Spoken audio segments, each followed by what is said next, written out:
Parish Council regular meeting Tuesday, May 8th, 2018, 9 session.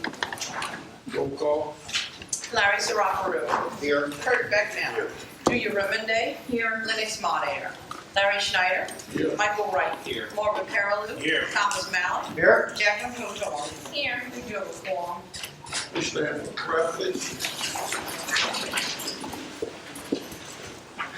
Our Father, Who art in heaven, hallowed be thy name.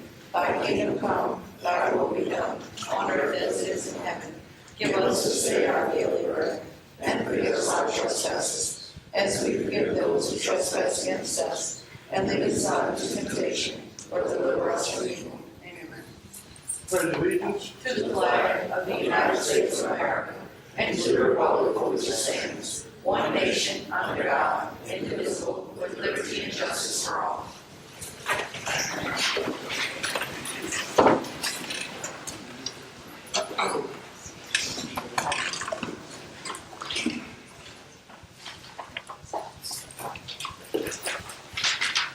Okay,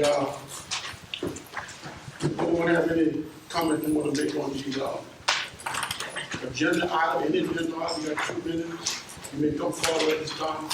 Give your name, the business that you're represent the business. Good, thank you. Introduction of businesses, we have no businesses to introduce today. We have a robot proclamation, the mental health awareness month. Okay, do we have Mr. Charles Banks here? Yes, would you please join me?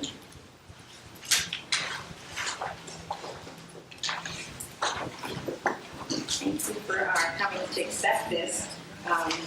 You are representing South Central Louisiana Human Service District, correct? And the proclamation reads as follows. Mental Health Awareness Month.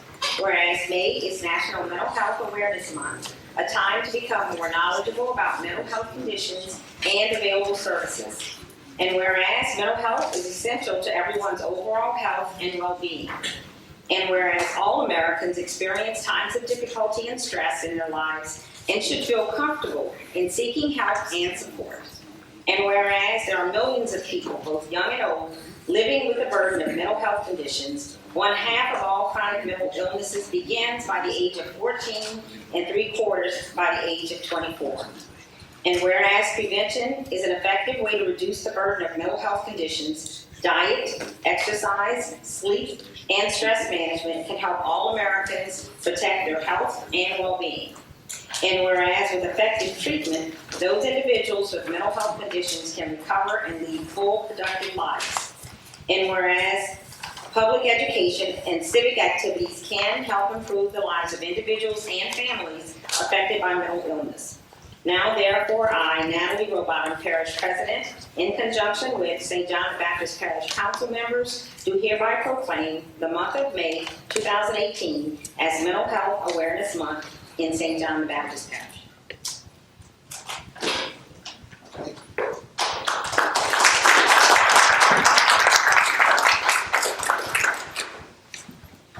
On behalf of South Central Louisiana Human Service Authority, River Parish's location, we thank you and accept this proclamation.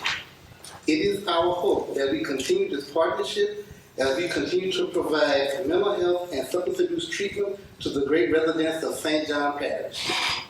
As a person with a vast array of family members residing in St. John Parish, again, we thank you. Could you stay for a minute? They have some comments. Good, thank you so very much for coming and especially in partnership with the parishes and the others. Anyone have anything to say? Before we talk? Just really briefly, I just wanted to say thank you, and especially to see that we dedicate an entire month to mental health awareness.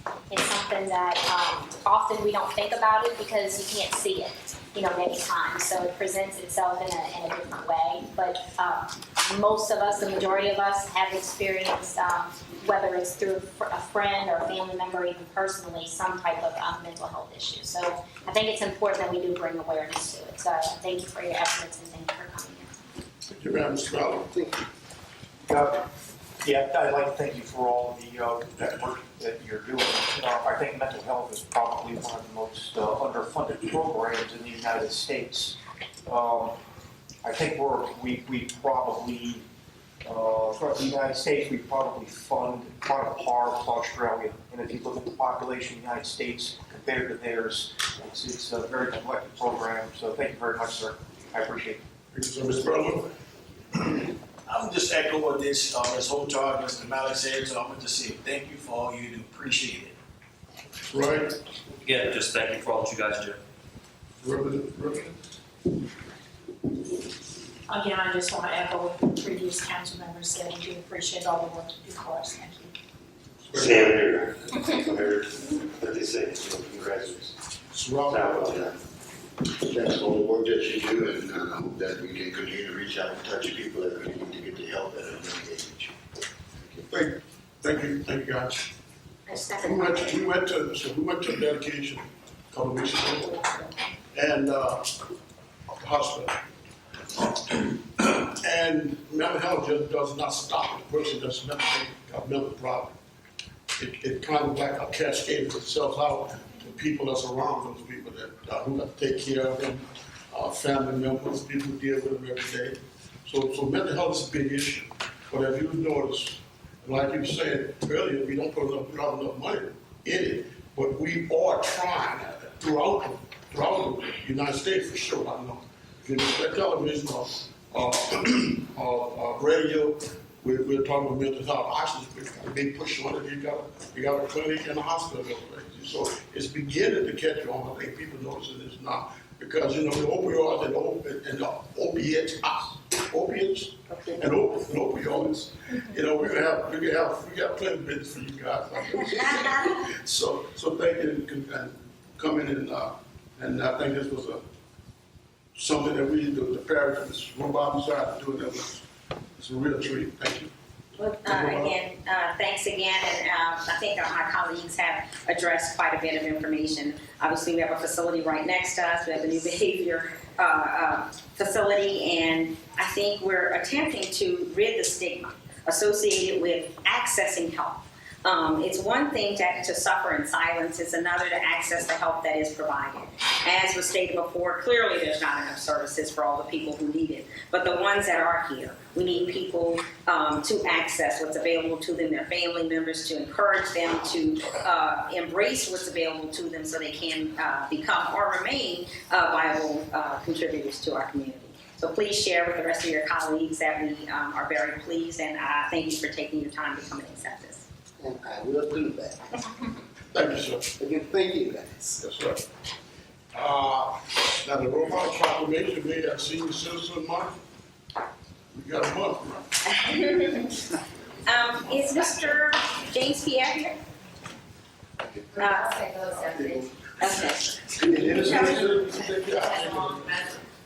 All I know is I went to the Senior Olympics in my t-shirt from the parish, and one of the ladies said, well, which games are you in? And the sassy person I thought I was going to be, I said, well, what are the age groups? She said 50 to 55. I was like, well, what's the next one? So I'm in that one. So I thought I wasn't, necessarily could be a member, but I think quite a few of us could participate. So if you would like to come and accept this award, I'll gladly present it to you, although I could accept it myself.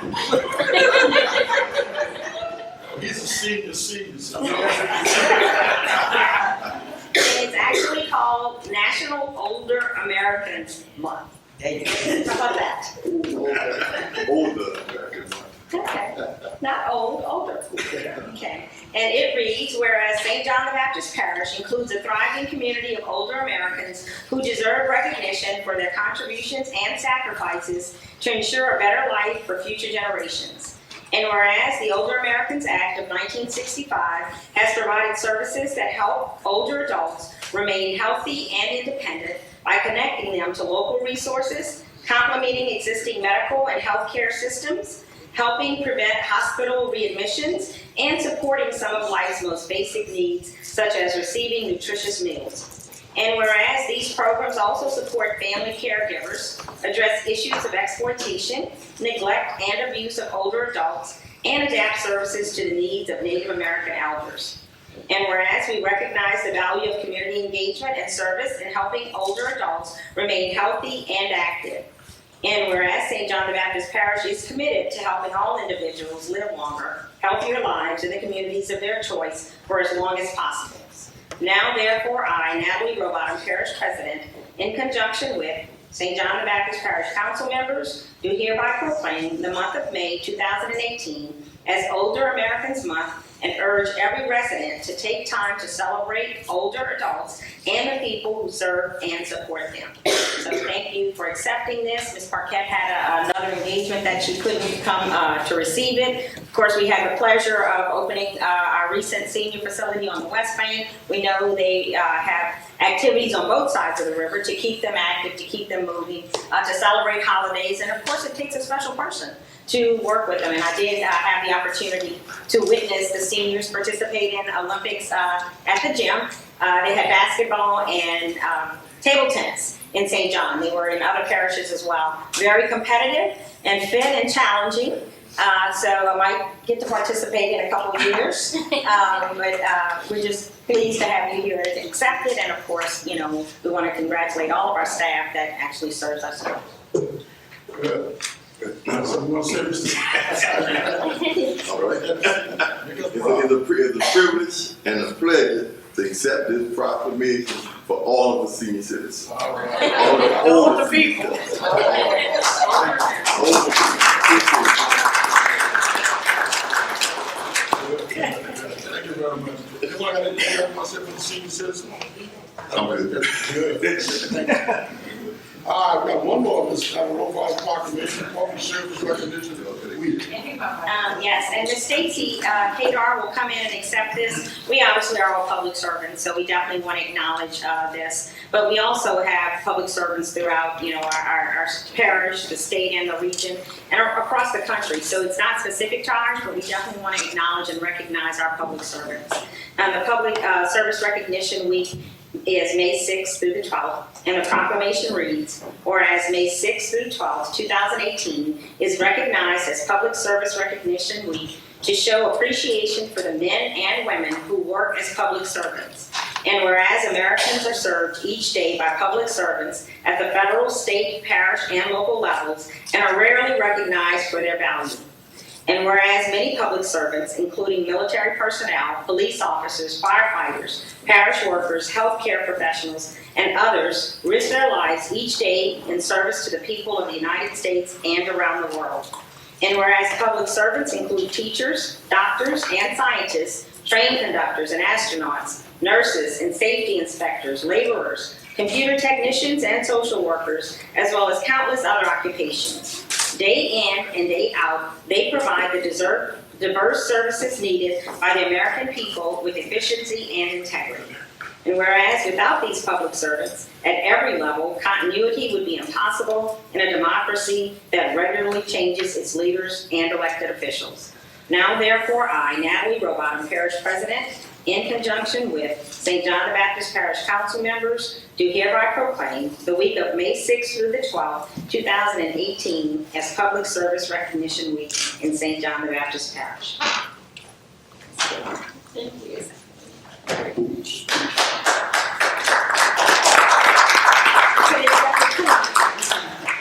Thank you, Madam President and Council. I accept this proclamation with honor on behalf of the 5 men and women who serve the residents of St. John Parish in many facets, as she said, day in, day out, and night in, night out sometimes. When we're sleeping, a lot of times, they're out fixing water leaks or tending to other emergencies in the parish that we don't know about until we've had a good night's rest and hear about it in the morning.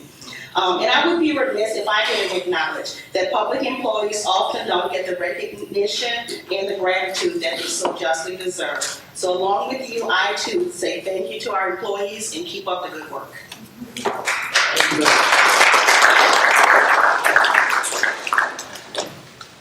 Okay, set agenda items. One, approval of minutes, April 24th, 2018 regular minutes, regular meeting. Number 2, resolution, annual sewer plant audit, R 18 through 10 through R 18 to 16. Couples Rock Road, reappointment of Brother Dewey to the Coastal Zone Management and Project Committee. Public hearing is open. On consent agenda. Public hearing is closed. Council, can I get a motion? Motion. All right, Mr. Perlow, second by Mr. Wright. Use your lights. That carries 8 in favor with 1 absent. Okay, say what, thank you very much. Public hearing on others? Table. Oh, he'd like to table it. I'm sorry? He wants to table that item for now. Okay, 1810. got a motion by Mr. Baker to table it, second by Mr. Perlow. Use your lights. That carries 8 in favor with 1 absent. Good. We have reports. Mr. Walker, Motion to accept the financial reports. got a motion to accept the financial report on the floor. Get a second. Second. Second by Mr. Furlow. Use your lights.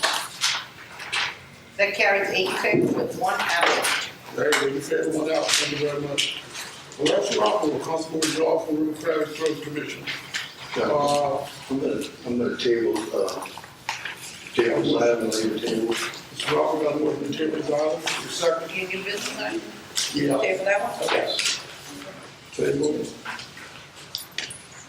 And can I get a second? Okay. Sir. Second. Oh, second by Mr. Malley. Use your light. That carries 7 in favor with 1 absent and 1 against. Thank you. And it's my now, Jack, and we'll start resolution R 18-17. The resolution, acquisition into the St. John the Baptist Parish District Attorney's Office to authorize, approve, and direct employment of certain law firm to represent St. John the Baptist Parish in potential litigation against contributors of opioid addiction crisis.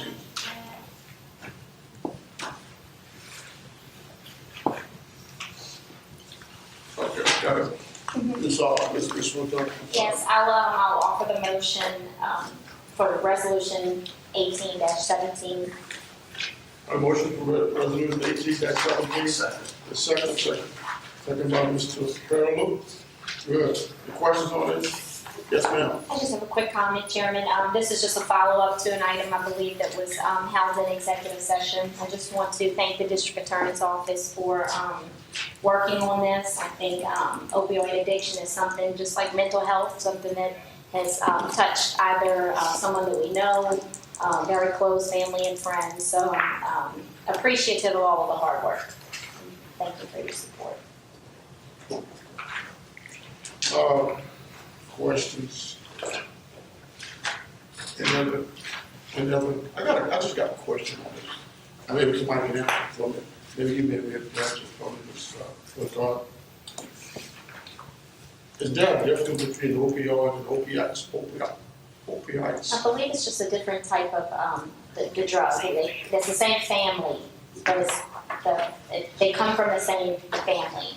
They But do the they're same different. stuff. Yeah, they're different. Isn't one synthetic and the other one is natural one? But I believe they all are derivatives of opium, and the way that the drug is manufactured determines whether it's opioid or opiate. But that's about as far as my. And that's why I was reading something with this the other day, and I was just wondering if it affect this. And we talk about opioids, and we mentioned opioids, but opiates. Got nothing to do with Mike. I'm not very good at it. So, and I was wondering, would it make a difference for our resolution? Because what is synthetic with the opioid is synthetic. Opiates is the actual from opium, right? The other one doesn't say effect. Opioid doesn't say effect at the opium. But anyhow, we got a motion on the floor. Let's vote on it. Use your lights. That carries 8 in favor with 1 absent. 8 in favor, 1 out. Thank you very much. Come to the engineering reports. Let us rob room table, Councilman Pasco. You want to leave that on the table to Mr. Witness? Okay, we'll leave that one on the table, Mr. Robert, Ms. Hotard, we got carryover from 424, reference discussion from 2718, council meeting, Larry Snyder. Discussion regarding meeting, water meter manually versus electronic. Let's carry over, so. Ms. Hotard, No, I'm just reading an item, I guess I'm a little confused. Is it 2 items in one? See, okay, what it was at the meeting before when you were here. Remember when Natalie wasn't at the meeting, you and Laverne were going back and forth, and she said she didn't remember us doing it, and you said, Jackie, pull it, we did it, put it on the next agenda. Because we had done it a few months before, so I had put, there was 2 occasions actually that I had put in there in the last book, but there was more than that that had been mentioned. But that was, you had wanted us to do that. Unless administration has anything to report tonight, I'd like to discuss this item when we get over back into the class, just because it's live. Not a problem. If there's something that you all want to add tonight. well, we want to carry this carried over till, okay, Got it. you carry that one over for our next meeting. Yeah. Mr. White, something else?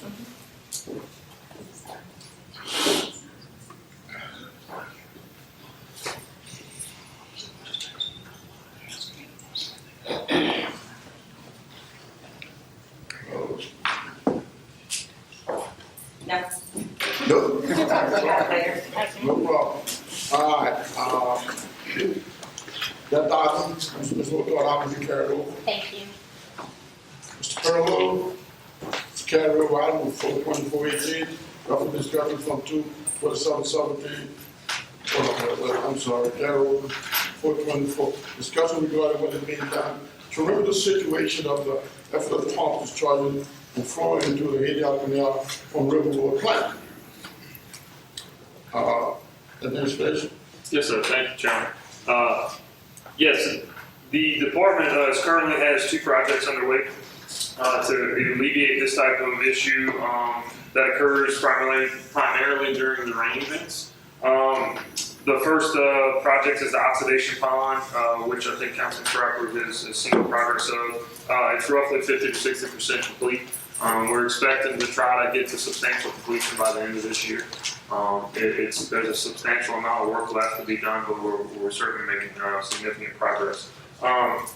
The second project is effluent controls, updating the effluent controls at that River Road treatment plant. That's in the design phase currently. Both of these, in conjunction with the oxidation pond, would take flow from River Road in these high flow periods. The controls at the River Road effluent pump stations were actually with our pump bid, also plan on upgrading those pumps to handle higher flow capacities. So those 2 projects are ongoing, and I know they're probably long overdue, but we're pushing these things forward as fast as we can. Thank you, Mr. Fogler. You and I discussed that earlier. Yes, sir. And for the record, I wanted to go on the record to let the residents on the Plus Park know what is going on, because I get calls 3 times a week. I've gone to different residents' houses out there, and I can see things on the water. Right. And I talked to Mr. Alexander a few times, and I asked when this happens, send a robocall out to the residents. Plus, we need to at least get what Mr. Dufresne, Mr. Perry, turn the fire hydrants on with some deodorized and flush that canal out. Because that canal really don't have an outlet to say what I'm gonna empty into. It just goes out and swamp. That's what we need to do. We need to flush that canal out and just, because kids playing back there and playing in that water. Sure. And I'll say this much: I know there may be some odor issues. I know it looks differently. I will say, at least in my tenure here, the overflows have happened on the effluent of our station, which means it is treated to an nth degree, to a certain degree. So it is hydraulically blowing through our plant and running through our plant pretty quickly, but it does get chlorine. It does see some contact with every part of our plant. So it is not the same as an overflow out of a manhole or something that's straight out of the ground from a. That's just to be said, right? But I do agree, and we will address those. We encourage people to call that in to Elm Street, just like they would call in an overflow that they see anywhere else. And we'll actually go out there as well. Rita takes pride in the fact that we address water quality calls as well as wastewater calls in this nature. And we want to go to each individual resident that has an issue and try to address that. So Good, that's what I wanted to come across, and you said the timeline on this completion is about the end of the year. End of the year is where the water, we'll take this water. Proactively, what I would say is a lot of this water comes from rain, right? So a lot of this comes from tops of manholes being open, cleanouts being open in people's yards because it helps drain their yard. We've seen that a lot of times. All of this may not contribute to an issue in your location, but it certainly contributes to an issue in another location. So we want to try to eliminate any rainwater from entering our water system, and we would certainly appreciate any assistance from the residents in communicating any issues they see in the field. Good, and also I did tell a resident nights and weekend dial 911, that's still. Yes, sir. That's Okay, and also I informed that every time this happens, DEQ is notified. Yes. And they've been to the site a few times. Yes. Okay. They've actually recently, within the last 6 months, done a plan audit. They've come by and we've laid out the same projects that have been in the process with them as we did with you, and they're on board for our path forward. Okay, thank you, and I'll communicate that to the residents myself. Okay. Thank you. Yes, sir. Thank you, sir. Anyone else? Mr. Martell, you want to table this, carry it over. They would not take it off the table, see, leave it on the table. He got the next two items, Mr. Martell. And, discussion regarding the adjudicated properties of this mine.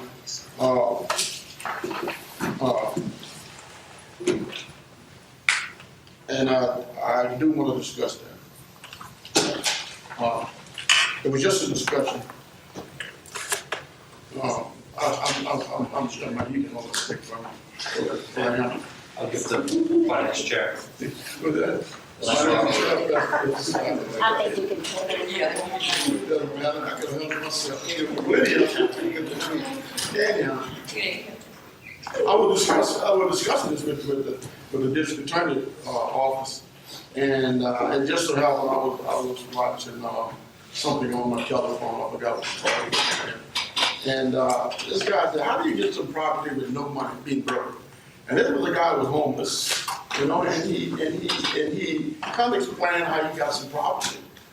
And I said, you know something? We need to look at things like that because we have a lot of people in this parish who won't have anything and love something, but you know, with their circumstances and with the type of job they have, you know, they make minimum wage. But with something like this guy, you can make minimum wage with no credit and still be able to get some property. And we got adjudicated property, and we need to have it get rid of it. And I looked at another one yesterday. And these particular people, he went to try to get some property. They went to the county. It was a county in Parish. And tax sales, nobody wanted it. Nobody wanted that. They won't bid on it. So what he did, he went back and went over to the parish. And the parish sold it. The parish told him 10% down on what we get our money back out of it. And they would use, depending on how much it is, get so long to pay for it. And these were people that lived in parking lots, they lived in RV fields, and they wherever they could find a place to sleep that night, a guy with a wife and two children. And he wound up with a nice piece of property, put a trailer on it. Now he got a homestead out there. And he was broke with two children. So I was wondering, I was talking to the district attorneys on this, and maybe can we look at this, a program like that? Because we're starting to get our adjudicated system going now, and we may have property that people with money may not want. But there may be some poor people out there who got to make a minimum wage, can do something with their property. Just buy it, pay taxes on it, and clean it off with it at a time, and put a house on it, a trailer on it. But these days, you know, if you got the property, they got the people paying you house and up and down. So that's what I want to bring to this council. Not necessarily come up with anything tonight, but just put it on your mind and let's let it, you know, let's know what you're thinking about it. Because I'm going to have it back on the agenda again. Anybody got anything they want to add to this?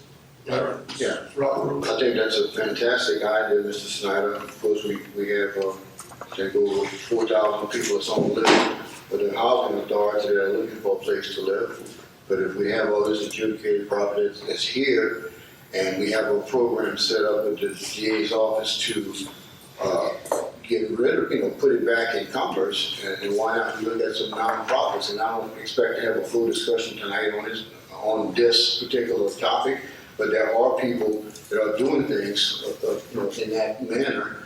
And, if we can look at possibly donating the property or at a reduced cost to a nonprofit entity that will put the property back in commerce. I think that's something maybe we could look at and try to formulate, and I don't have a problem trying to work into that at all. Good.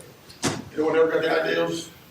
No, it goes on and on all the time, with that humanity taking over projects. There's entire areas that they're constructing through volunteer. Okay. Well, that's true. Really, the parish has got to get it over, but it got invested in. Once we get it back out there, we can look at that one. And well, it was just an idea. I'm looking at it further. I talked with the district attorney. And Mr. Green opened my eyes to something. Adjudicated, we don't own it. Somebody else wanted it. Mr. Green, could you elaborate on this? I was discussing the other day on this. Just a little bit. Is there anything you want to contribute as far as our responsibility with this problem? Gotcha. Keith Green with the district attorney's office. As we discussed yesterday, there are a number of programs that the parish could actually take advantage of with respect to getting properties off of the adjudication rules and back into the stream of commerce. One such program would be something equivalent to a blighted property program. Under the state constitution, if a property is declared blighted, as well as being adjudicated, then the parish could actually donate that property to a nonprofit, provided that they put certain parameters in place that the property be rehabbed or put back into the stream of commerce within a certain period of time. The parish could even look at partnering with the housing authority, kind of going through HUD, get some HUD grants to actually get monies to rehab properties that are adjudicated, and the housing authority can in turn take those properties and use them as scattered sites or actually sell them to low to moderate income families. So there are quite a number of programs or a number of options that will be available to the parish. I think it would be a situation where we'd have to maybe sit and actually just kind of identify what the specific need is. Reach out to, of course, people at the state and even some of our federal, what do you call it? The congressional delegations, exactly. And maybe get some insight from them on what would actually be available to the parish as far as funding or program rules, regulations, etc. Tell me this, I don't want to waste too much time on this. If the sheriff got to sell some property and the bid started out at a certain amount, but he don't sell, what happened to the property? It just sits there? I'm sorry. You know what I mean? If the sheriff got to sell the property. Like a sheriff's sale. Like a sheriff's sale, right? But nobody want to bid on it. Nobody want to bid on it. What happened to the property then? Well, it would really depend on the type of sale the sheriff is actually doing. So if it's a foreclosure sale, for example, that would probably be a tax sale. Well, in the case of a tax sale, if no one bids on the property at a tax sale, then that property is adjudicated to the parish. Right. And so then everybody becomes the parish's responsibility, but the parish doesn't necessarily own the property. The parish just has a responsibility as a quote-unquote tax sale purchaser, if you will. And we can't do anything with that property at that point unless we go with the, what you call it, other part adjudicated and something else you were saying earlier. Blighted. Blighted, yeah. Correct. And it will be blighted. Now, like property we have torn down, that was blighted property. Okay. We have torn it down, we have something that did that with. Now, would that be a different approach to it as far as, trying to get it back in the commonwealth? Could we do something like that with that land? Well, the reason that would be a little bit different is because that would be, technically, I guess you could say it would be blighted based on, I guess, the condition of the property. But with the parish not having an actual blight ordinance, defining what exactly is a blighted property, then in a legal sense, it wouldn't be declared blighted because there wasn't such declaration. But we do have something to say in our ordinance. And we look at property like that, if we got to say it to happen. Right. And we can get it torn out. Absolutely. So I think what the parish may want to consider would be, what this council would want to consider is in lieu of, let's say, having the demolition or the tearing down of the property as an option, having a declaration of blight being an option. And then based on that declaration of blight, couple that with the property being adjudicated, then you're now opening yourself up for an ability to be able to actually move those properties. Okay. So we get them back into street commerce. So we definitely need to put our heads together and look and see what might be the best way to move forward. And we want to do something like that. Absolutely. All right. Thank you, sir. Appreciate it. Sir. Anyone else? All right. Swamp, we discussed regarding the possible youth planning advisory committee to assist and encourage participation and enrollment in the South Central Louisiana Technical College. That's it. Yes, and I see Ms. Penny is here tonight, and she would like to talk on that a little bit. The strategy behind putting this on the agenda, including we have a number of residents in St. John Parish that's not attending a community college, and we have megabucks that's coming into surrounding parishes in our parish. Good, clean industries we want to promote and be activated in our communities. And our residents are not going to that community college. I've seen a number of articles in the newspaper. I think Ms. Robin had commented to the newspaper. Ms. Hotard, I think I saw something you had on Facebook encouraging people to go to the community college. Ms. Penny, I think you had an article that you presented also, but we talking about this, and I don't know if everybody's aware of all this that's going on. I've done some research on community college. One negative thing that I see, and I think this is just a negative situation, we don't have anybody on that board that's from within our community. And that kind of disturbed me. Maybe I'm looking at the wrong website, but that board is structured. And I do understand that the Gonzales campus is going to consolidate with the campus in reserve. But Ms. Freeman, I'm so glad you came here tonight. I've had a number of conversations with you and the youth planning board for the past 3 or 4 years, and when Ms. Cindy was here also. But the schools, if we can get the principals and the superintendent of the schools and the school board, and hopefully what I'd like to see come out of this is a committee formed from this council, and to get with some of the youth and the superintendent and Ms. Penny and get a continuous dialogue how important it is for us to go to that community college, because the industries are drawing off of that community college. So if a kid doesn't go to that community college, they're not getting an opportunity to even get an interview. And there's some pros and cons with other things going on, but I'm not going to dwell on the negative things that I'm hearing in the street. This is an opportunity. We need to be proactive with some things. I just thought I'd bring this to your attention. And Ms. Freeman, I'll let you take the floor right now. Okay, I'm actually Penelope Shoemaker now, got married. The shoemaker? Yes, Shoemaker. And I am the campus dean. Officially, as of our summer classes, which start on May 29th, we are technically going to be, for all intents and purposes, River Parish's community college reserve campus.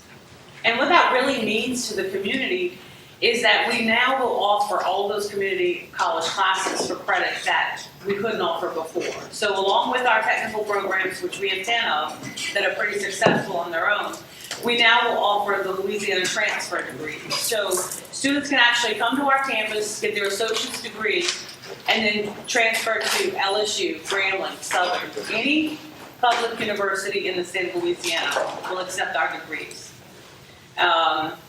We added a new program this summer. It's industrial electrician. And we have our typical, we have process operator, we have instrumentation. We have AC HVAC, we have nursing, medical assistant, patient care technician. We have a welding department. We are hoping to break ground on our new welding buildings this summer, and we are hoping to move into it in January.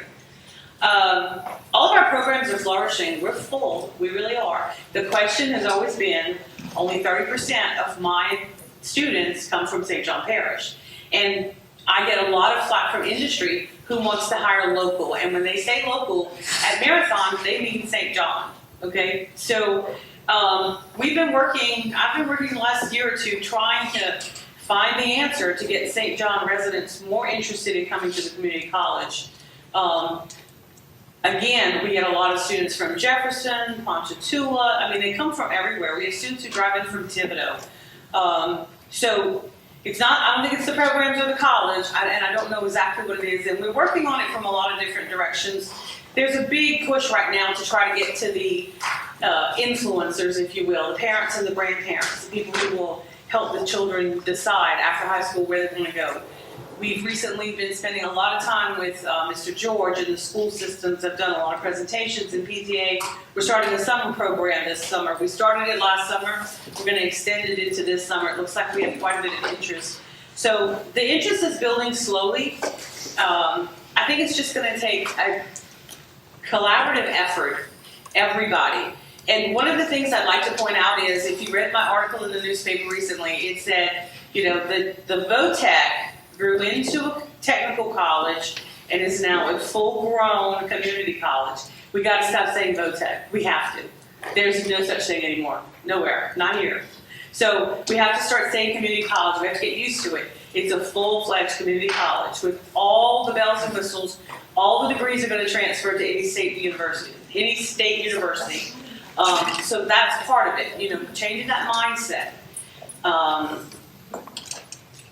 In less than 2 years, a person can come to our campus and walk out with a really well-paid job, not just process operators. In our HVAC program, we have more jobs to fill than we have students. Every single student has a job before they graduate. It's amazing how many jobs are out there. And we're helping to fill those. But again, I get a lot of phone calls from the marathons and the local industry saying, we want local, we have to hire local. And they're hiring from, you know, Ponchatoula, and they're hiring from Thibodeau, and they're hiring from Jefferson, because that's what we're producing. That's who's coming and that's who's graduating. So whatever we can do, we're willing to do. I mean, I've been campaigning like a person running for president lately, actually. I seem to be at a meeting every other day. So if you have any ideas on the things we can do, we had a program a couple of weeks ago where we brought high school students, parents, industry, and our program people together. It was really wonderful. We had 300 people attend. It was the largest attendance we've ever had in the 4 years we've had this. We gave away some scholarships, but again, we gave away 6 scholarships that night. I believe there was only 2 from St. John. So it's there, it's there, and you know, we have all the things that they need to come. It's just I don't know if there's a magic answer or not, and if we just keep talking about it, maybe they'll start listening to us. Thank you very much. We appreciate that input. Ms. Remedy, you guys have one? Yes, Penny, do they still have career planning in the schools? Are they doing that? I know Yes. all 3, they're doing that. In our In our high schools. Oh, in the high schools, I don't know.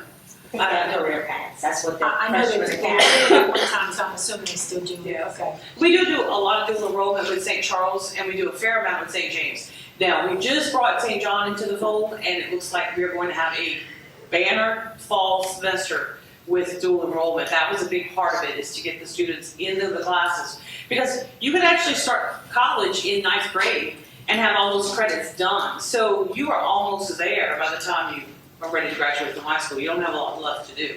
And when you said they have that career day planning or whatever with the parents and the students, was that done on a weekday or a weekend? It was done on the weekday. It was done in the evening. We did it from 6 to 8 o'clock. We sent out 7,500 invitations. We sent letters and postcards to the parents of the children. And all 3 parishes, all high schools. We get sophomores, juniors, and seniors. Good. Thank you. Thank you, Ms. Hotar. A letter went out from the parish.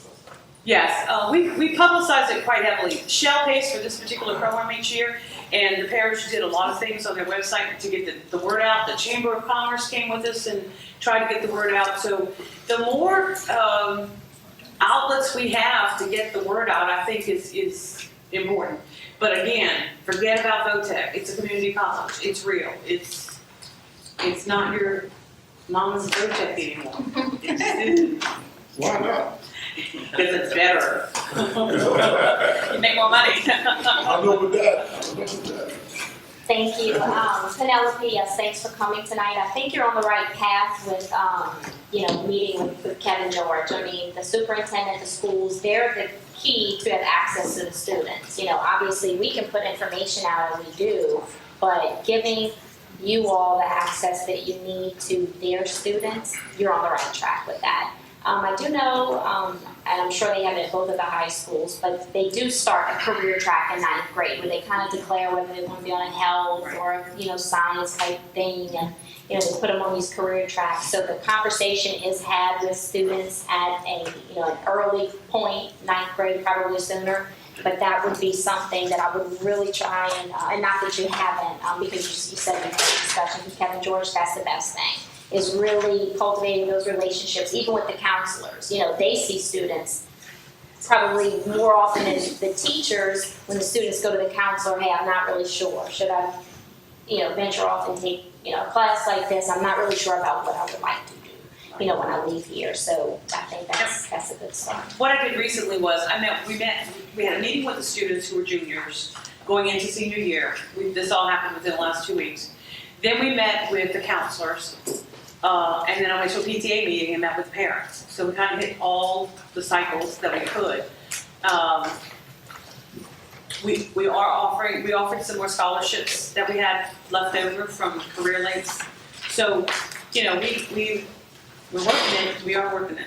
I actually think that starting earlier, like 6th, 7th, 8th grade, because with the dual enrollment, and I experienced this as a parent, and I'm still experiencing it with my daughter in school, if you know exactly what you want to do, dual enrollment is a beautiful thing. But if you don't know what you want to do, it's the worst thing for a kid. Because with my daughter, and there's many of them like her, but I can share it as a personal experience, she did not know what she wanted to do. So, but she had 10 college courses in high school. Well, that was all of her prerequisites. So the minute she stepped on college campus, she had to know what she wanted to really major in because she had gotten all the prereqs out of the way. Whereas some students need that opportunity to visit the campus, take a sociology, take an English, because no matter what you're studying, everybody's prereqs are the same. Get exposed to some things that they do like, rule out things they don't like. So I almost think that 9th grade or 10th grade, if they're going to get into those dual enrollment classes and they aren't sure what they want to do, could be a little bit too late, because then it forces them, once they get onto a college campus, whether it's a 2-year or 4-year, hey, I gotta know what I want to do. I don't have the opportunity to dabble around. And when you take a college course in high school, it's a much different experience than if you take it on a college campus where you're sitting with someone who might be in your English class, but hey, they're going to study engineering or they're going to study something else. You get some different perspectives. So I would almost say that 6, 7, junior high is a good age to really start, introducing career paths to a child, so they don't end up, she's graduating next year, and just got in. So I hear both sides from students, where when you do know what you want to do, the dual enrollment is great. If you don't, it's not. So maybe even getting to those students a little bit earlier to get them introduced to some things so they don't, We do something on that line. In October, we tour every 8th grader in St. John Parish.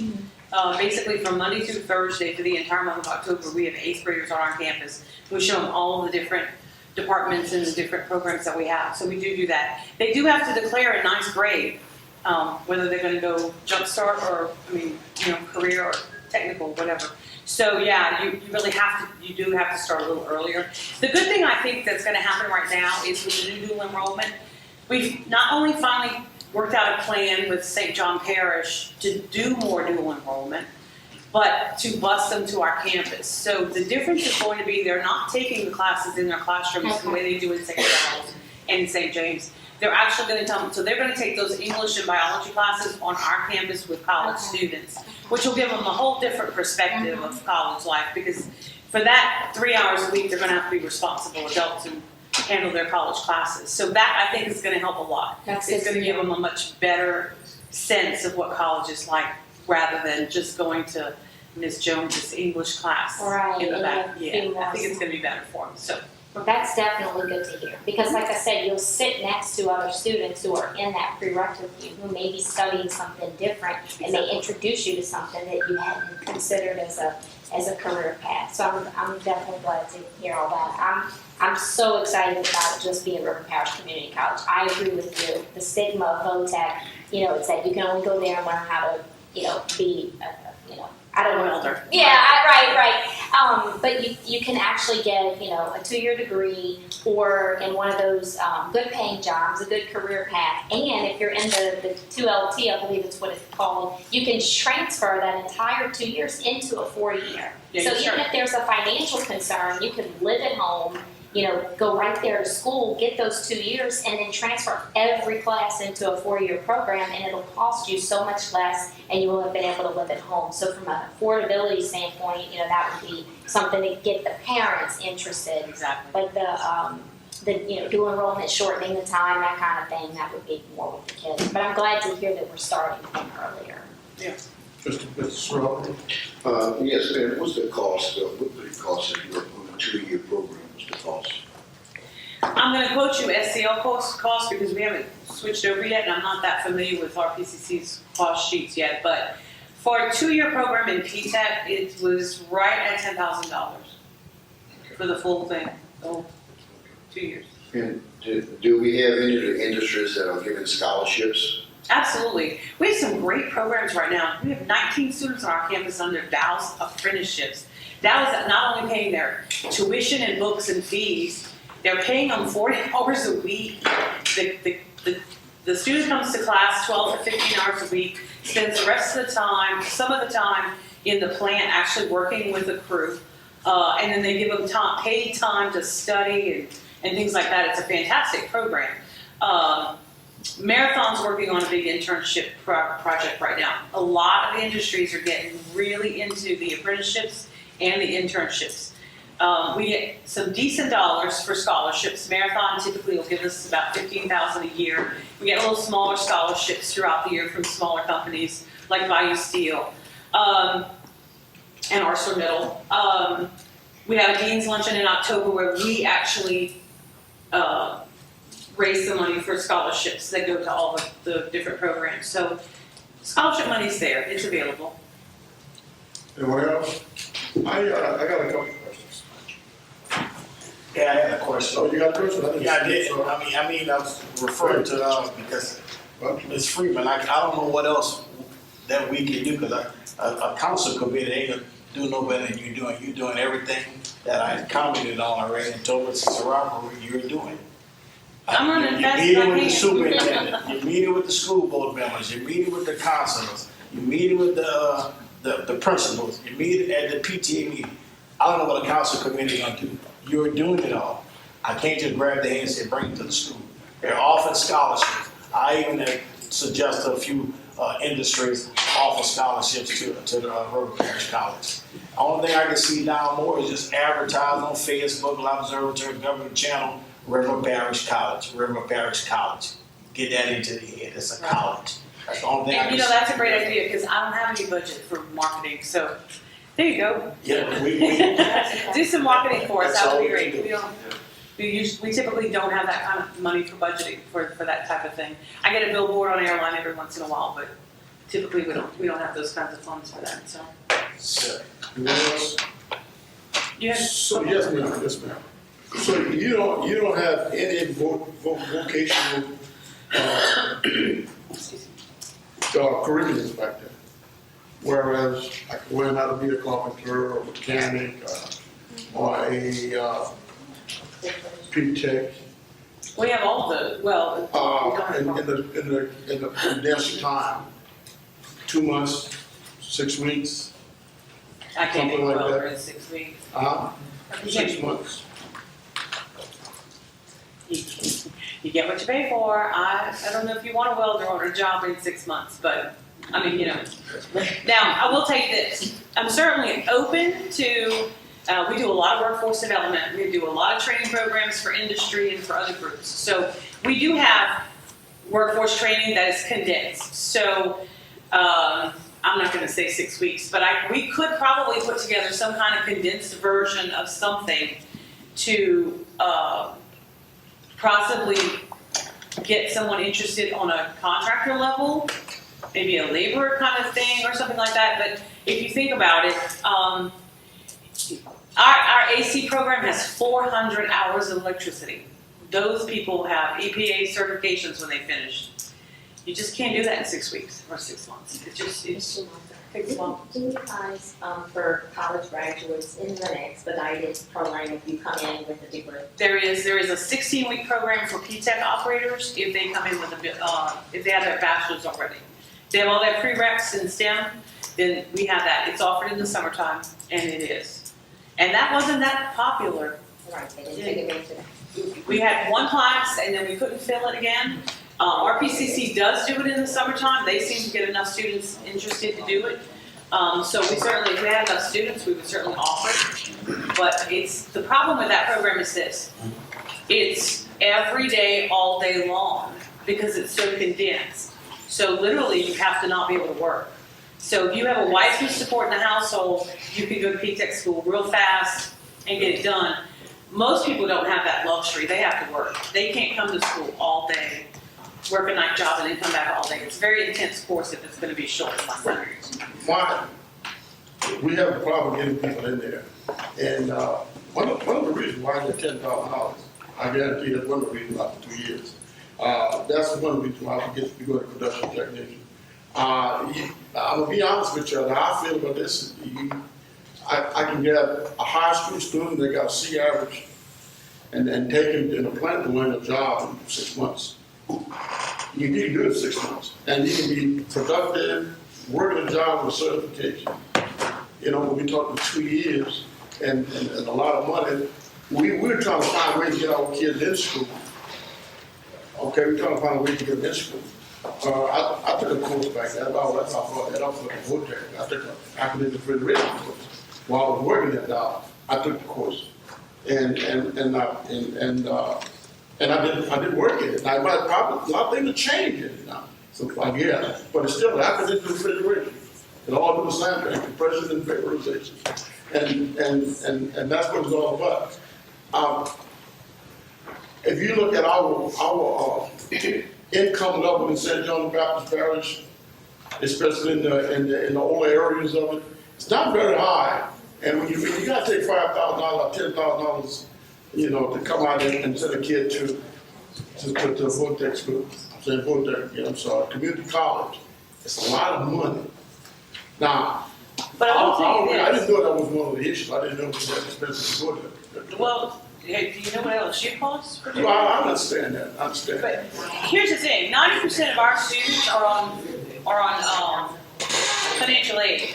It's Pell Grants. They don't pay any of it back, and they don't pay anything. As a matter of fact, they end up with having expenses. So I don't really think that the price is prohibitive at all. Yeah, that's what I'm just saying. I know some poor neighborhoods and people struggle to get out of high school. And you know, if you talk to industry, like for instance, we have a technical diploma in P-Tech. Yeah.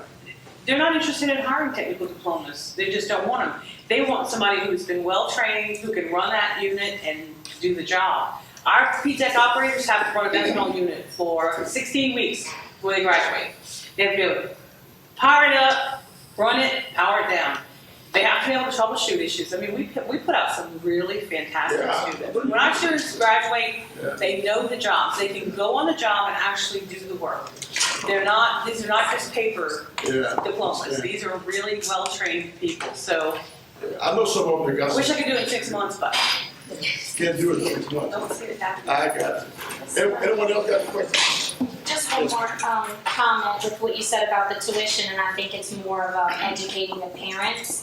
Like you said with Pell Grants. For the 2 years that I was teaching in high school, I was surprised at how many parents, like you said, low-income families who didn't even realize that they could get Pell Grants and you don't have to pay that money back. Right. So many parents of my students they weren't even aware that was available. So that's another thing in those conversations with the school, I would say, to make sure parents know, yes, this bill might be this amount, but a Pell Grant, I don't know what the annual is right now, it's almost $6,000. Yeah, that you can get and you don't pay that money back. And as long as you meet the income threshold, which is you could actually make a decent amount of money and still qualify for some Pell Grant, and you don't have to pay it back. And a lot of the kids, you know, or some of them don't realize that that is available. They think I have to go and take all these student loans and get in debt, which, you know, if you're gonna take a student loan to come out and make $85,000 a year, it's worth it. But the Pell Grants, you don't have to pay that back. And most of the kids that we're talking about qualify. Right. And pay their tuition, they'll pay their fees, they'll pay their books. A lot of them have enough money left over to buy a laptop. Yeah, they get refunds off of it, so they actually have more than they need when they go to school. Yes, ma'am. Have you ever tried asking kids why they don't want to come out of community college? I mean, you know, go to high school, some kind of pre-conference, you know, giving them a quiz, not a quiz, a form to fill out, check yes or no for this and that. Why are we so interested in coming? You know, why would we want to come to our junior college over here? You know, I mean, it seems like we go everywhere else, but we don't come to the children. And they get themselves in high school, they're 10, 11, 12. There was a recent survey done by a workforce committee of the chamber, and I don't have the results back yet, but they did just recently do that where they actually polled the students. Because the idea was we were going to poll the students to see what their awareness of the college was. Then we're going to do a marketing campaign and then poll again to see if we did any good to try to reach the people we were trying to reach. So that's actually something that's ongoing right now. But again, if I'm out on the street just listening and nobody knows who I am, it's the parents saying, you're going to LSU, you're going to Southern, you're going to Grambling, whatever. You know, it's just, they really still believe that you have to have that 4-year degree to have a career. Gotcha. And so. Good. We should thank you for coming by and your likeness. And we appreciate it. Thank you very much. Let's continue here. We got Mr. Becknell. Right now, I'm looking at 84 out, but discussion relative to the establishment of construction of a muscle home for the CDBG program. Yes, I brought this up, and you all might have seen me texting all night. You can see I serviced this situation because this young lady, I know, and I'm embarrassed when I say it, you know, like, hey, because we didn't take no action, that makes me look bad. And you know, like I'm saying, my number one priority is and always will be my constituents. But we need to just move forward with this. And this young lady is here now. She just made it in the nick of time.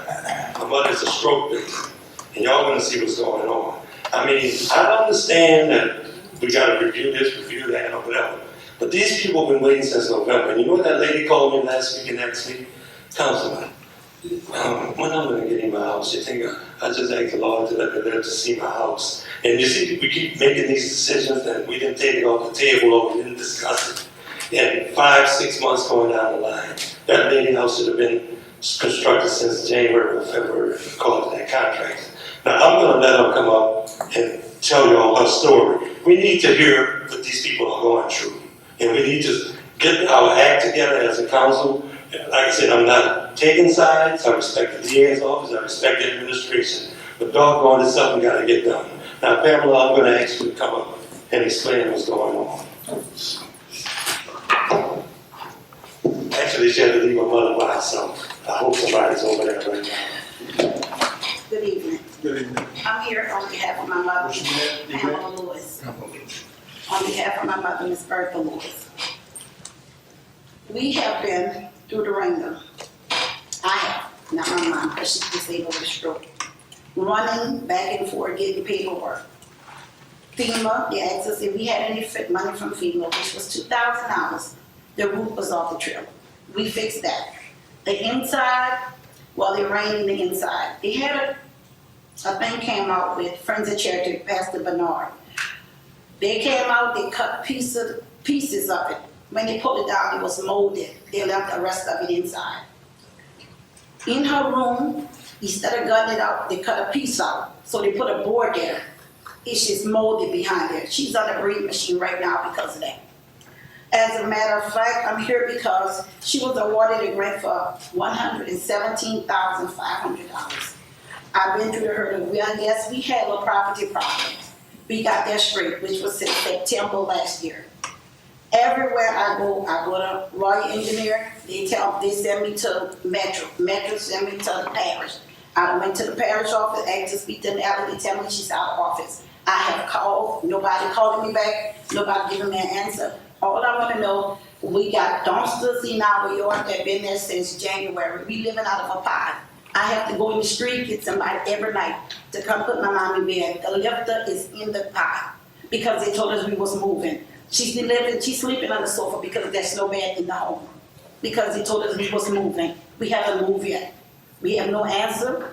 We don't get no answer. And when they give me a number to call, Metro, it's the wrong number.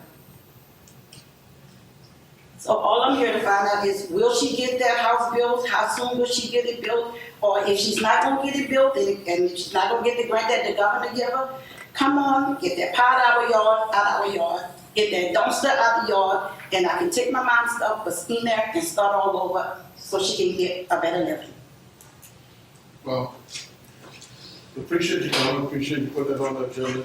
A decision gonna be made here tonight, sure. It's not, I'm sorry. Not in here, not in here, because there's too many circumstances you got to deal with here, because there are, the administration needs to get the people who's doing the everything. You see, so that's not a decision you made here tonight. Ms. Roper, you got anything you want to say, or anybody got anything you want to say from the administration as far as contact with this lady? Excuse me, Ms. Lewis, I'm not familiar with her case, so we'll definitely take a look at it. There are several, and this is extremely unfortunate, but we all know these items have been tabled and why. Basically, construction is halted, the contract is halted. I spoke with Mr. Perrin earlier, who wants to try to get together to kind of get more information on it, and we will. Our recommendation remains the same, which is to terminate the existing contract, properly procure a year 6 so we can move forward with the program. That's been our recommendation, I think, since February. Unfortunately, everybody's on hold. We did have a conversation with representatives from OCD with regard to releasing some of the funds for some of the contractors who had not received payment. But other than that, in terms of restarting construction, we need construction managers. We need somebody who can meet with residents, and right now, because there's no funding for the program after March 2018, we can't get anybody to come and work and not expect to be paid. So again, we're happy to have those discussions with you all again with regard to the action that we're recommending and why the state made the recommendations they did, but we're anxious to move forward. I will have I think Myra pull the specifics of your case because I am not familiar with it, and we will call you tomorrow. Okay. Thank you, Ms. Lewis. All right, thank you. Yes, ma'am. Ms. Robani, is it possible, even though Royal's contract has expired, do we have the capability to even manage what we had existing that was already in the pipeline with this contract? No. Okay, so it seems like, right, then we have a real issue, because if we don't have the capability of managing what's currently in the pipeline, then everything that was pending is stopped, basically. That is correct.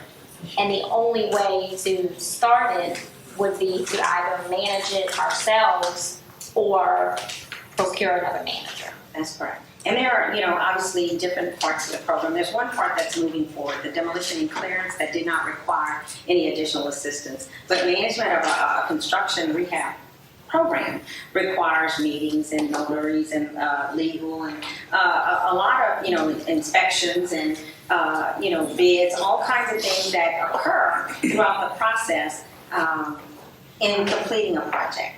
And again, we think it's doable. It was moving for a while. There are some homes, and it's extremely unfortunate, that are under construction, but it's stopped. There are some that construction hasn't started, and we can't start. I'm gonna stop there. I know he told me it wasn't an agenda item, and I thought we'd wrap it up. But okay, we'll have to definitely address this. It's a problem. We'll be happy to discuss again. the specific recommendations and why, and how important it is to. Okay.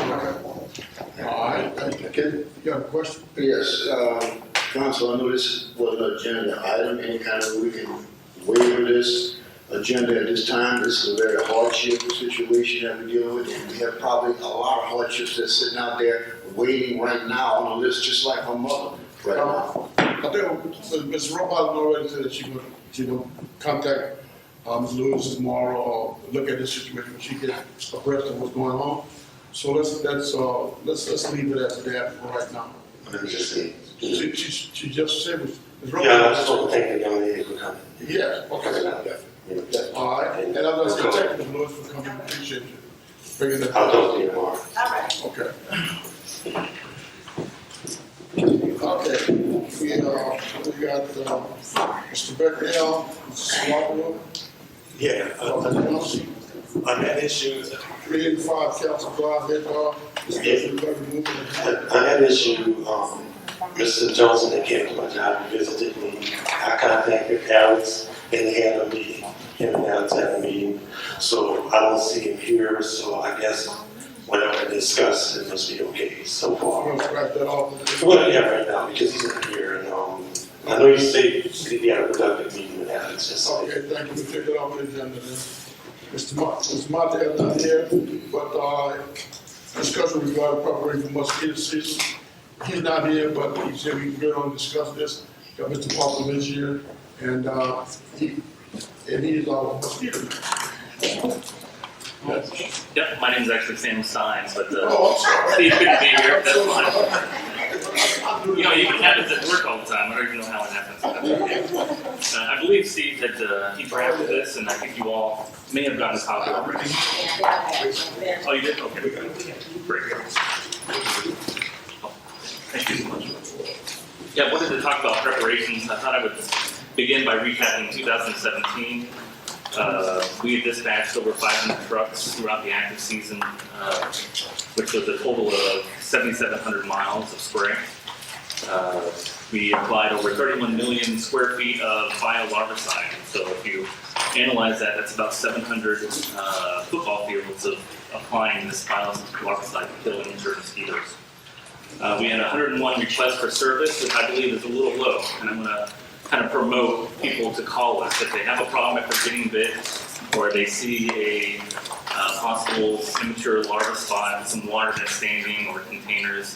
Please give us a call. Our phone number is 985-536-6531.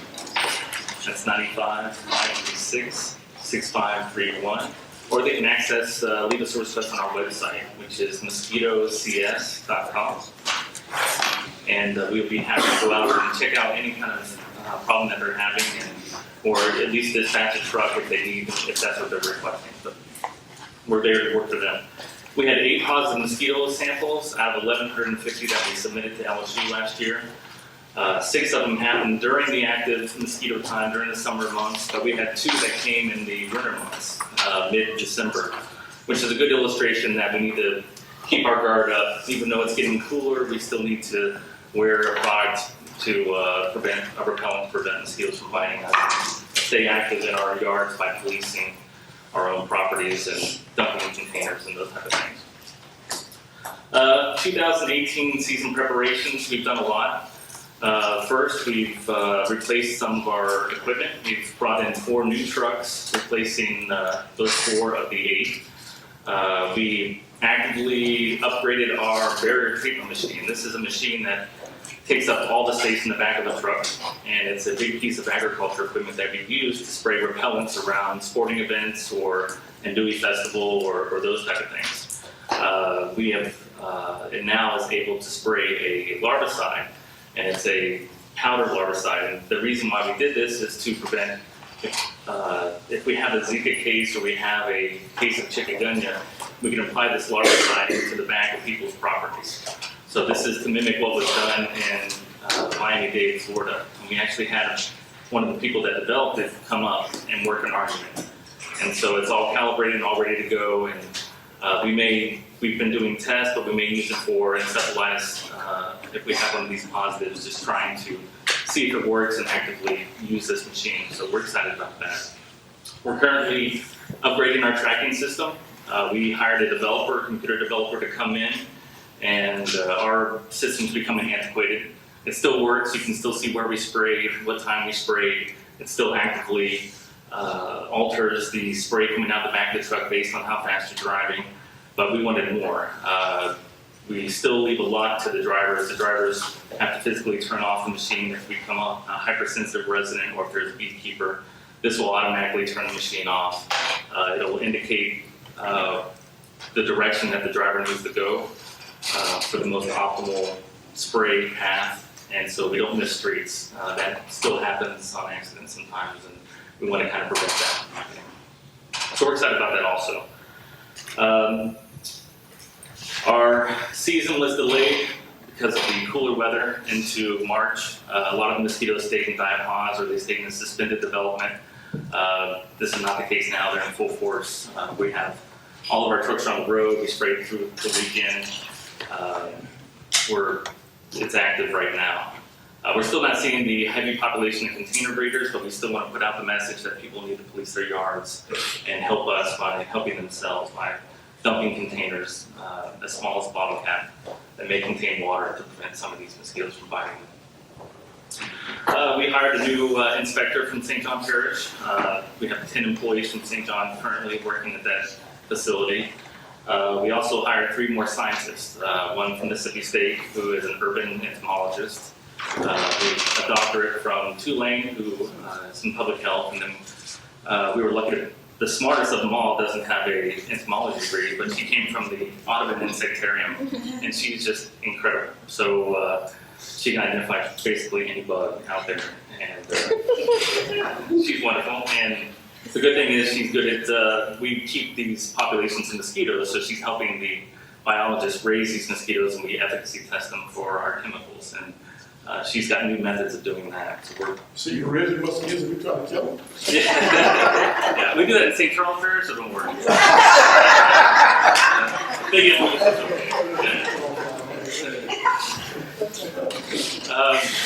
Our educator is housed here in Reserve, and she's taught 3 classes at 5th Ward Elementary, as well as 7 classes at Emily Watkins Elementary, and for a total of 232 students so far this year. And just had a blast. The fun grades are the 3rd and 4th, 5th graders, because we developed these little masks with these big proboscis, and they get to decorate them, and then they get to wear them for the rest of the day. And the idea is to teach them to be mosquitoes, so when they go home, they can find all the spots where they would normally lay their eggs. We don't teach them about getting pregnant or anything, but she did teach a couple of classes this past year, high school students, which she hasn't done before, and she said that was a blast, that they really got into things, and she's hoping to do some of that here in St. John soon. Let's see, that's basically it. We're in full force now. Just want to remind everyone to protect themselves. And you had mentioned termites, and although our spray isn't labeled for termites, and I don't know what its efficacy is against termites, it probably does have an effect on them. Mosquitoes have scales, and it's hard to get that chemical to them. Termites are more like ants, where they don't have scales and their bodies are soft, and a lot of things kill termites. They're easy to kill, but we're in the 2 weeks of swarming period around Mother's Day, and you'll see them around the lights. The good thing to know is 90% of those termites will die before they find a suitable place to raise a family. So the one thing I would recommend is turn out your lights around your house right now for the next couple weeks, because they are attracted to light. Monitor your house when you're looking for possible mosquito breeding areas. Look for those little dirt tubes on the foundation around your house too. There's 2 types of termites we see around here: subterranean, which live in the ground, and they'll build those little tubes that go up. The Formosan, though, they start out like the subterraneans, but they can build a nest inside your wall. So right now, you need to look around your house. If you have 1 or 2 of these termites with the wings, that's okay. They're probably coming in from outdoors. They probably came in through your roof or something like that. But if you have a whole bunch, then there's a good possibility you might have a problem, and you need to call a pest control professional. So a little thing on the bricklayers out there, that's in and out, they go in and out. Like They go in and out, yeah. yes. Stay for them. Absolutely. They're resilient. I mean, they'll eat through treated wood. They'll commit suicide as they're eating through the wood, and just to get in somewhere where they can raise a family. All right, so, because the reason why I asked you that is to my swarm last week. Right. It was real bad. I got scared. I've never seen that really, like that before. They make me nervous too. You never know what's going on behind the walls. Yeah. Well, I appreciate the information you're getting in, and thank you very much. If I got any I have questions? one question. Yeah, Mrs. Whitmore. One quick question. Thank you for coming. I always Absolutely. learn more about mosquitoes, and it's very interesting to hear somebody who's a mosquito expert, I guess, talking about them and raise a family and all this. Like they're gonna be at the community college soon. And so, let me ask: when the truck is driving and the machine is on, Okay. is the machine always on, or is the machine only on when it's spraying? It's always on. Sometimes we have little issues with the machine, and it will rev up around 27 RPMs where it's just screaming the whole time. Okay.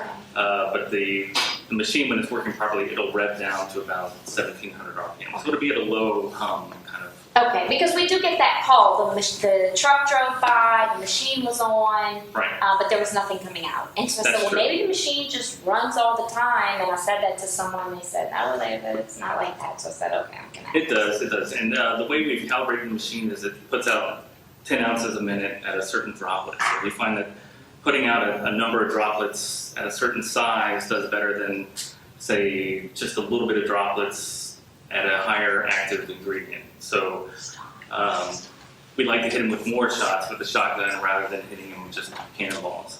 So in order to do so, you can only apply so much active ingredient at one time. So the drivers are told to go to the end of the street and spray out, or the street's only getting sprayed once. So they may be seeing the truck drive into an area and then turn around and then spray out if they notice that the truck isn't spraying but the unit is on.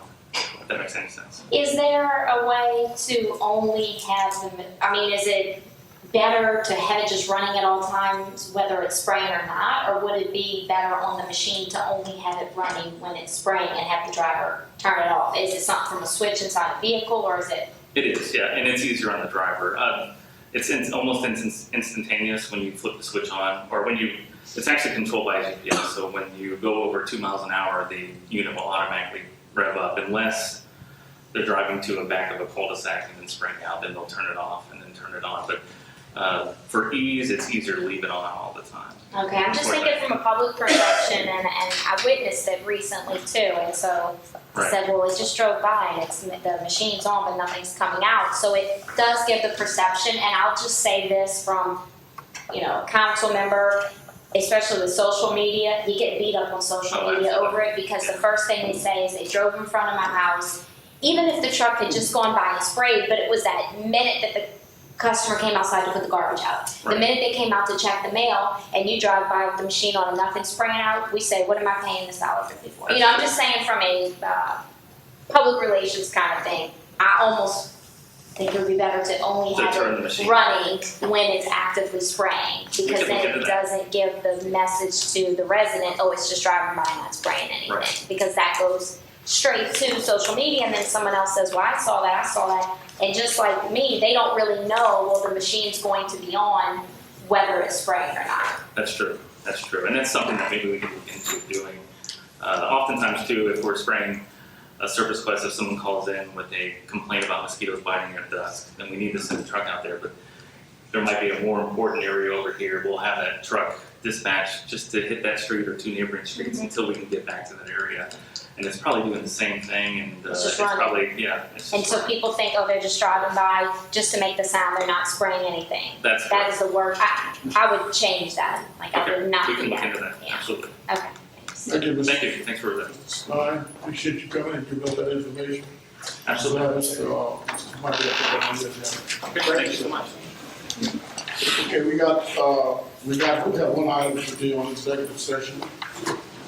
Yes, we got an item on executive session. I'd like to make a motion to go into executive session to discuss O.C. and Bill Davis versus the Parish of St. John the Baptist docket number 55368344. Good, we got a motion, can I get a second? Second by Mr. Mallett, use your lights. That carries 8 in favor with 1 absent. Please take this. Please, the chairman, it shouldn't take us very long.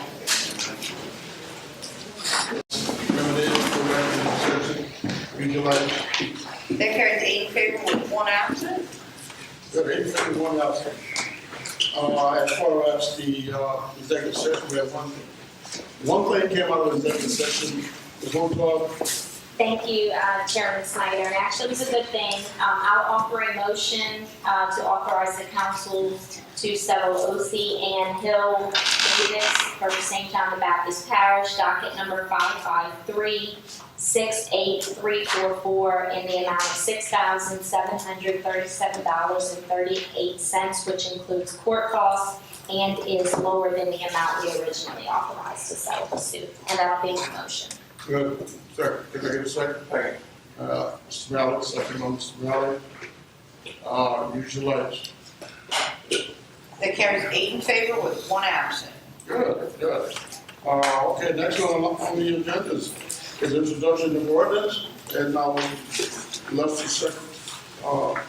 Ordinance 1811, an ordinance amending ordinance 1653, adding the levy protection to the annual operating budget for St. John the Baptist Parish for the fiscal year beginning January 1st, 2017 and ending December 31st, 2017.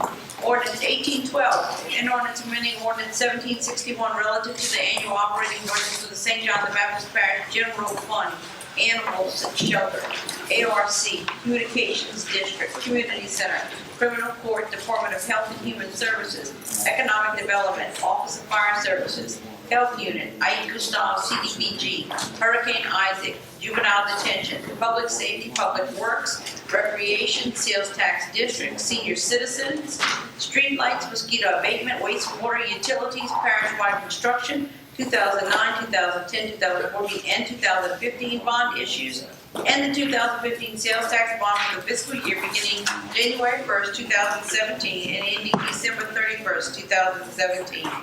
Ordinance 1813, an ordinance amending ordinance 1735 relative to the annual operating budgets for the St. John the Baptist Parish Airport Fund, Ambulance Fund, Isaac CDBG Recovery Fund, and the Solid Waste Fund for the fiscal year beginning January 1st, 2017 and ending December 31st, 2017. Thank you very much. President report.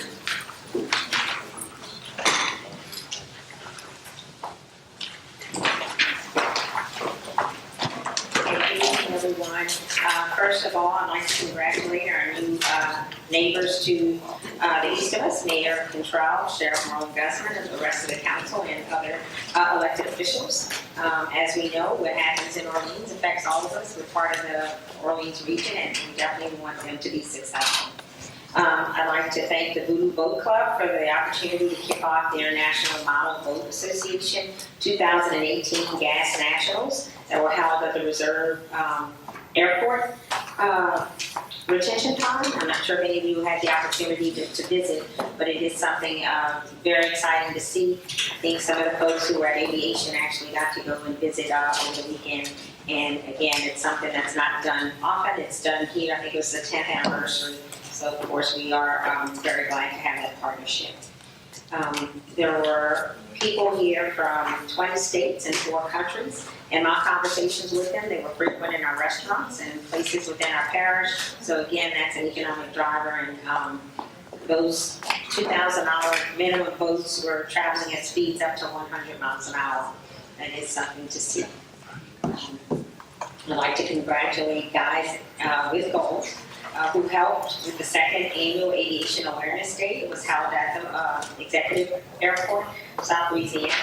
There were hundreds of children in attendance, with adults, many of whom had their first ride on the airplane. And additionally, they were exposed to a variety of careers associated with it, which is a large part of the goal. It's not just pilots, it's mechanics, it's medics, it can be military. So they had an opportunity to have conversation and ride in some of the aircraft.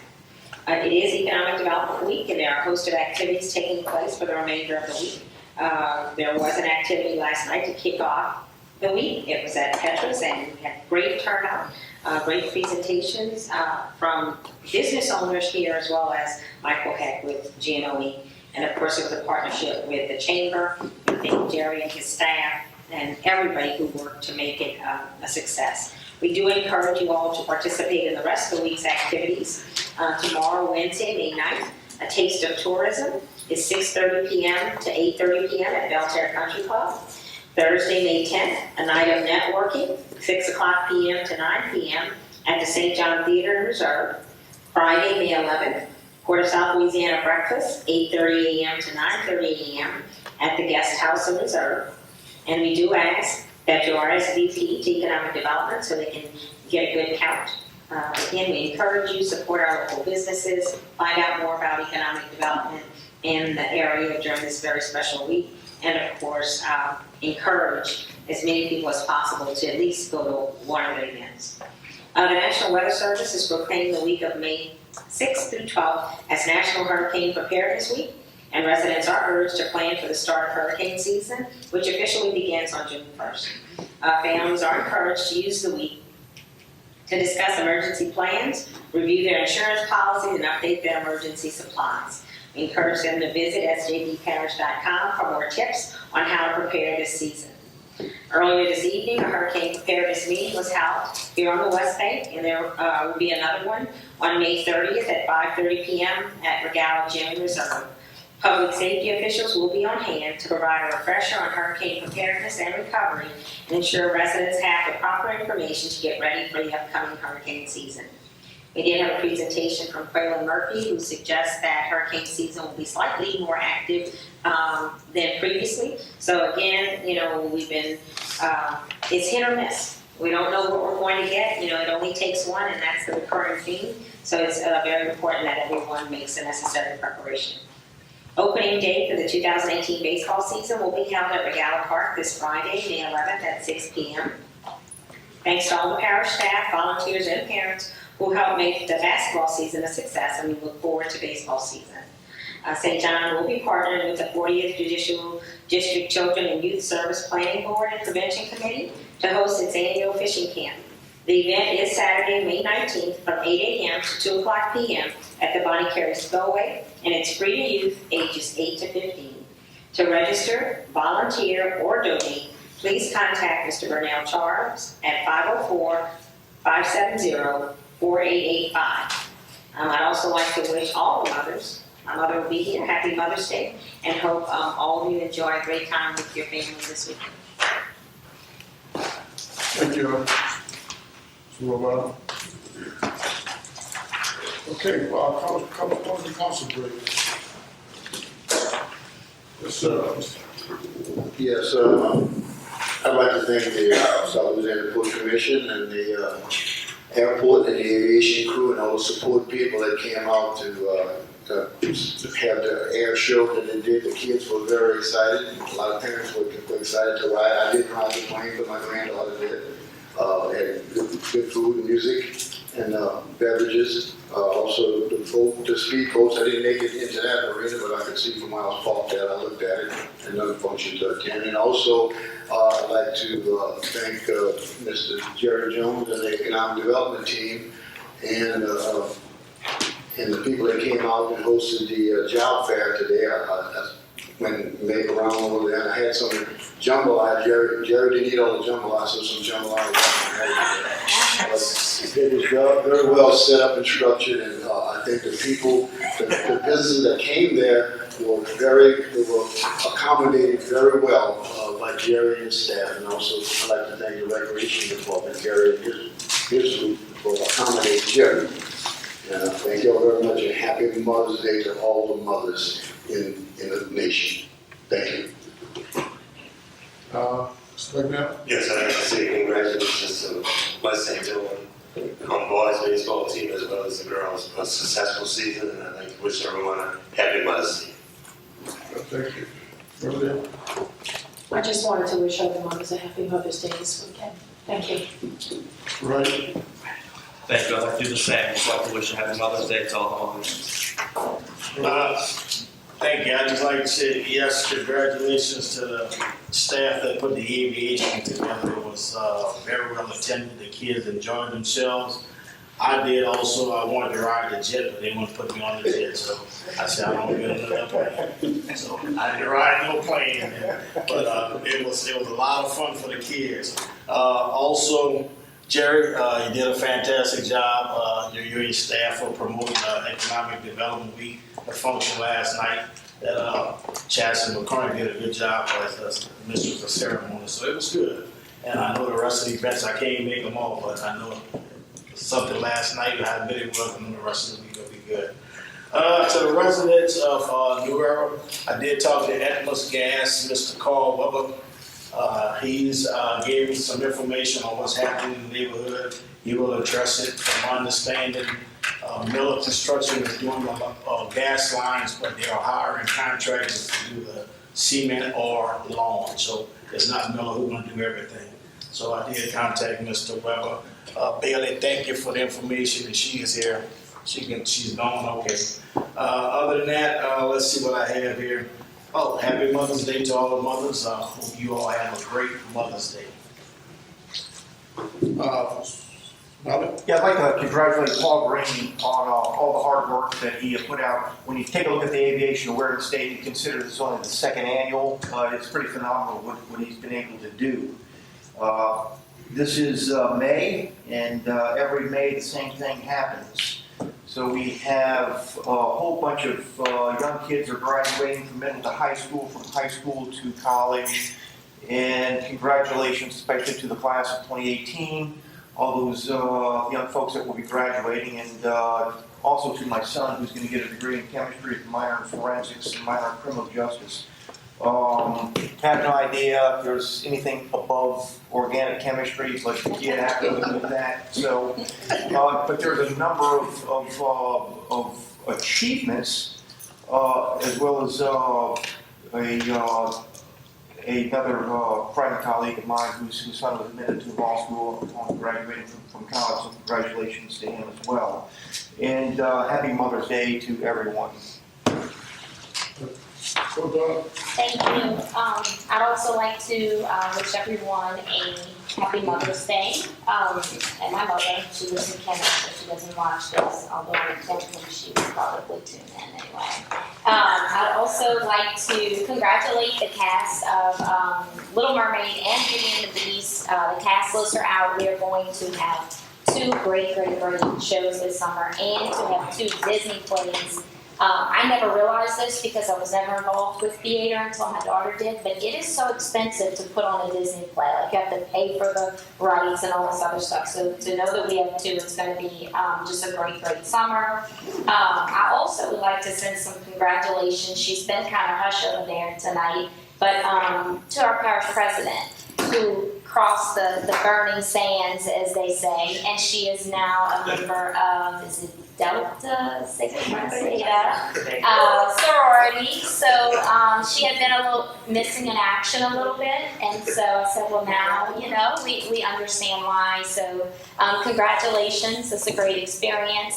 Just goes to show you that, you know, it's never too late to, embark on something new and take on a new challenge. So congratulations to you, and I'm sure you'll, enjoy that and bring a lot to that organization. So congrats again. And that's it. Good, thank you. I'd like to say happy birthday to Mr. Farrell over there. He had a birthday. Thank you. Mr. Farrell, happy birthday. And Mr. Malley can bring you something up this month.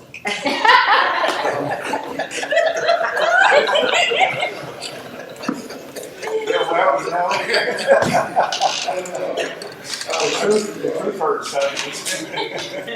Right. I'd like to pat Mr. Paul Green on the back also. This was a dream of his last year. It was pretty big. This year it was larger than air show out there. And some judgment maybe it can be larger, even larger. So I love airplanes and stuff. I didn't get a chance to ride this jet. I was a little bit too wide. I think it was the F-16 out there. Anyhow, I'd like to say about the those to the Thompson family from out that we lost.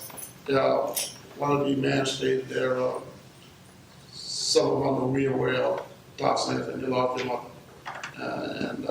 for the rest, today or yesterday, today, I think, right?